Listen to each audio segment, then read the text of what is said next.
story of a serial killer couple from Africa that preyed on children. They did not meet each other till later in life, and although they were evil on their own, when they found each other, the evil would escalate. Hello, my name is Holly, and this is the Murder She Shed, the place we discuss the dead right from my she shed. Today is Suspense She Shed Sunday. Thanks for joining me today. If you would like to stay for me and Simon's bloopers at the end of the video, be my guest. Simon is my little GS, German Shepherd, my little sidekick. Goes everywhere I go, although it was hot today, so I told him just to stay in the house because I didn't have the air conditioner on. So maybe we can go get him inside the house so we can tell y'all bye. No subscribe, do subscribe, I don't care. Either way, welcome to my little crime lair. Let's get started. On January 11th, 1990, a petite 16-year-old was making a call from a payphone. Joan Boyson was trying to call her mom in order to tell her that she had missed the second bus she was supposed to catch in order to get home. Joan's parents had moved further away from her school, so now she's having to get used to catching that second bus and hadn't got the schedule down yet. She had already called twice, but her mom was not answering that phone. She was just getting frustrated and was getting a bit worried. She had just done a school report on 6 girls that had went missing right in her area. So she was just looking around and just a little worried about where she was by herself. And, well, it just kind of spooked her, that report did. Her classroom had even discussed stranger danger. As she was thinking this through, a blonde-headed woman pulled up in a car. The woman asked Joan if she needed a job. Joan said, "No, I'm only 16. I'm just trying to get home from school." The woman, who introduced herself as Joey, said, "So, do you need a ride? Then hop on in." Joan looked at the woman and thought, she's well-dressed, nice, plus she's a woman. What threat could she be? I'm sure it's safe, so she just hopped right on in. Then Joey said, "Hey, I got to drop by my house because I got to let my husband know that I'm going to be taking you home or he's going to be worried." So she went to her house, and when she went in, she said, "Well, my husband is not home yet, so let's go inside and have a couple of cold drinks." They sat with drinks in hand, chatting for a bit, and Joey said, "Hey, would you like to take a tour of the house? Seemed like a beautiful home." And Joan said, "Yeah, that would be nice." So as they began to walk down the hallway, suddenly, as they walked by a room, a man ran out and pointed a gun right at Joan's head. Joan froze. She was too scared to move, and the man suddenly tackled her. She kicked at him, but he was able to knock her down and stuck a fistful of pills in her mouth and forced her to swallow them. He then made her get up and walk the rest of the hallway. As she was walking, she noticed something hanging on the wall that caused chills to go down her whole body. It was a picture of one of the missing girls that she had done a report on. The missing girl's school bag was hanging beside it. Pretty scary, actually. I actually think I might have wetted my pants at that moment. That is when she knew that she was in a house of horrors. The man took her to a room and cut off her blouse. And then, as she lay there trembling from fear and feeling the old man's body on her, she could feel the pills starting to kick in. She knew her only chance was to stay awake. As she was being REP'd, her mind began to drift to the safety of her home, and she was more determined than ever to make it home alive. After he was done, the old man pushed her into a cupboard and locked it. She heard his footsteps leaving, and then it grew quiet. Minutes felt like hours as she sat wadded up in that cupboard. She felt the pills making her woozy. She felt around in the darkness until she felt a cooler lid. Picked it up, trying to use it in order to manipulate the lock. She thought she heard a noise and froze. Her heart felt like it might beat out of her chest. As she listened, everything seemed silent. So she attempted to manipulate the lock once again. This time it worked. She slowly opened the door and peeped out It did not see or hear anything, so she tiptoed down the hallway. Before she came to the front room, she peeped around the corner, and to her relief, no one was there. She took off running from the front door and ran into the street where she flagged down a car passing and told him she had been kidnapped. And as he drove her to the police station, her pills kicked in and she passed out right on the back seat. Joan woke up at the hospital with an officer calling her name. She told him everything that had happened, including that she thought they were responsible for the missing girls. This young girl had not only escaped serial killers, but was now a hero for possibly saving other girls' lives. Police went straight to the address. The couple were not home, but they went in anyway. Some of the missing girls' items were found in the house, but the girls were not found live or dead. Authorities began a search for the killer couple. 2 days later, the car was seen and a chase began.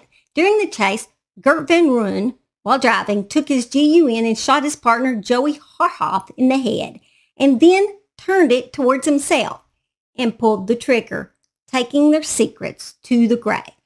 Gert was born in South Africa. In the early life, he was involved in petty crimes such as stealing car parts and clothes, as well as then being convicted for stealing a car. He went on to get married twice, have 6 children, and even run a successful building business. People did begin to notice odd things about him. Even though he was trying to lead a normal life, he would often be seen whistling to girls, not women, over his locked gate he had around his house.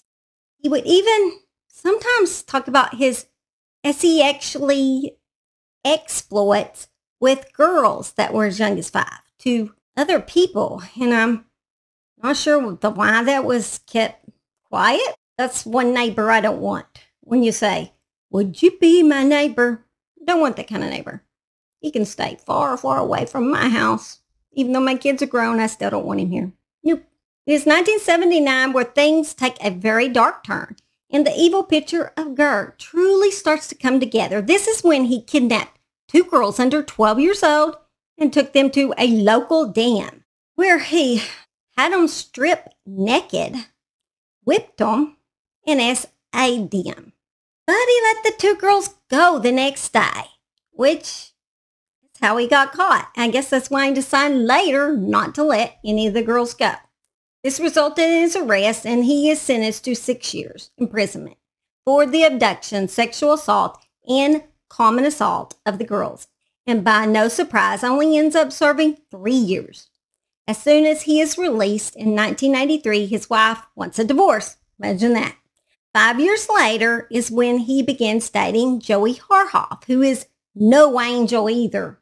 Or, no, she is not. She's a horrible person too.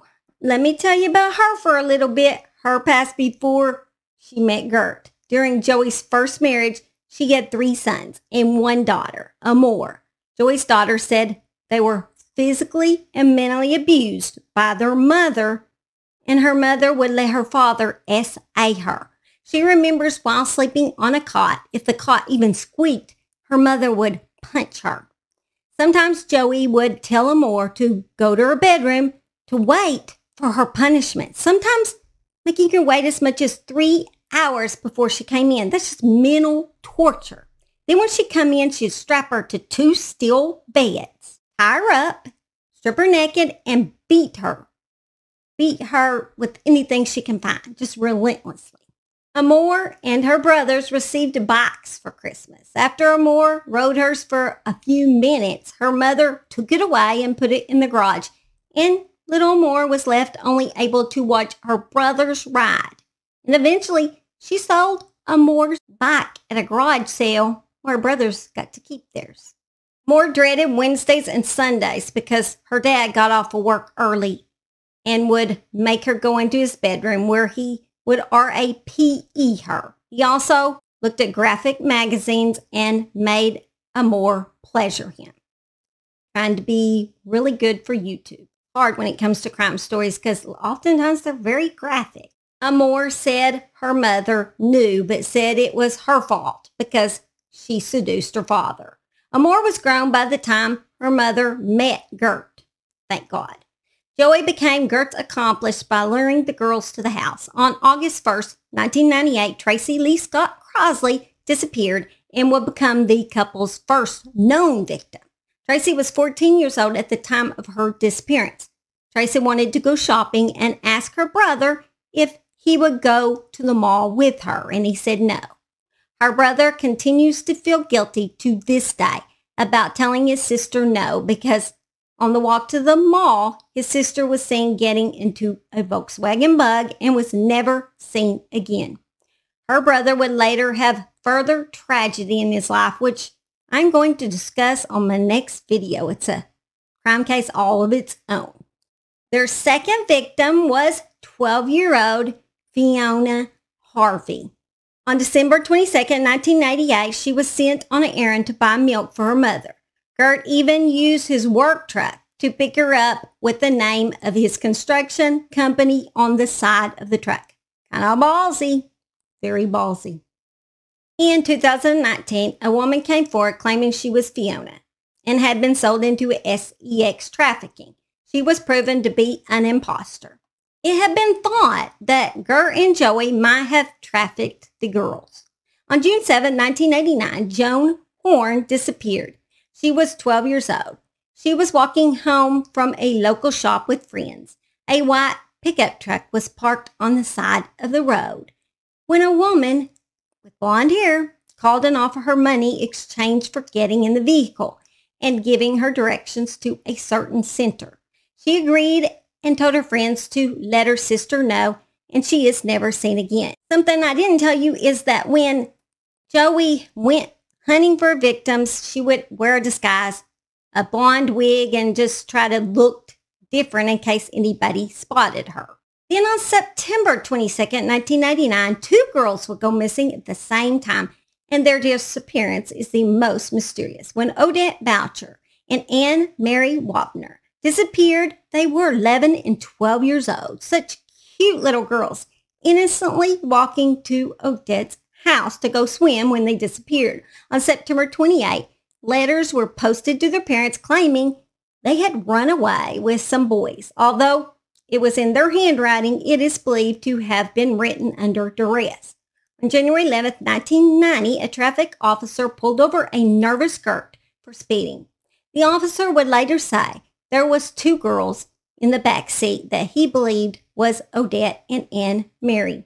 This would make them still alive up to 4 months later. That same day, in Spring Rock, a hitchhiker was picked up by two men driving a red VW Jetta. He claimed a frightened girl in the back seat passed him a note in which it had been written the car's description and registration number, the name and phone number of the guy on the missing posters, the investigator that was trying to find them, and the name Odette Boucher. Later, authorities said these were false leads, but then they would get a real lead because in June of 1990, a little girl with black hair came into a fabric shop. She looked to be about 12.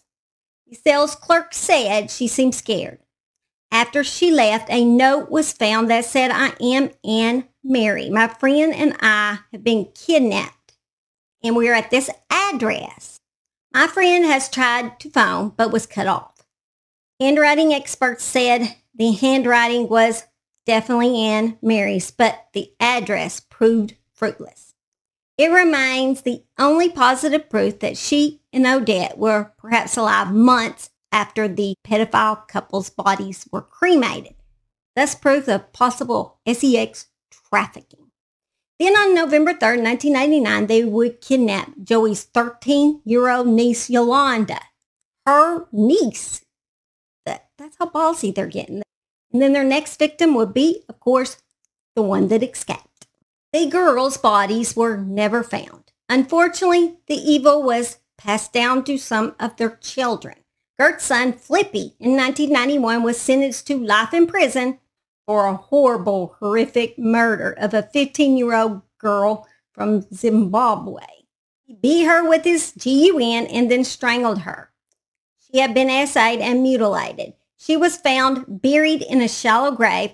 Her private parts had been removed, her womb cut open. Flippy later claimed her hysterectomy and corpse mutilation was put on him by someone in the International Child PORN ring that he said his father was connected to. He was paroled in 2008. I'm sorry, but he's back on the streets. In 1995, Gert's daughter, Anni-mari, who ran a preschool, claimed 2 teenage Satanists had assaulted her with a scalpel in a lift in Scottsburg, where she was on holiday, cutting her breast and her pelvic area.